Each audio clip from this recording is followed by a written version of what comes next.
Welcome to Pindar Poetry. We hope you learned something new. You start by protecting yourself and the device.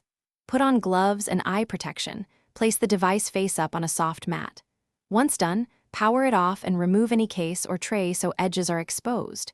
Use a UV lamp only for inspection, not removal. Apply 90% isopropyl to a corner to wet the adhesive. This loosens the bond. Insert a thin plastic pick under the protector at a corner and twist gently to create an entry point for prying. Once you have an entry gap, keep pressure even and slow.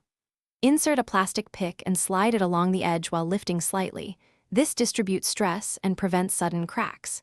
If the glue remains stubborn, dab more isopropyl or a small amount of acetone at the interface, wait 30-60 seconds, and continue. Make sure to work around the perimeter rather than forcing the center.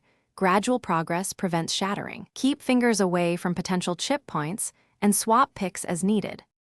After lifting the protector, remove leftover adhesive by applying isopropyl or a designated adhesive remover and rub with a microfiber in circular motions. If the glass shattered, immediately cover the area with wide tape to hold shards, peel the tape to lift fragments, then repeat cleaning steps. This protects you and the screen. If residue resists, use a low-heat hairdryer at a distance to soften glue, or seek professional help rather than scraping with metal. One quick troubleshooting tip. If lifting causes small cracks, stop and reassess to avoid damaging the underlying screen. Thanks for watching. Consider subscribing if we helped you.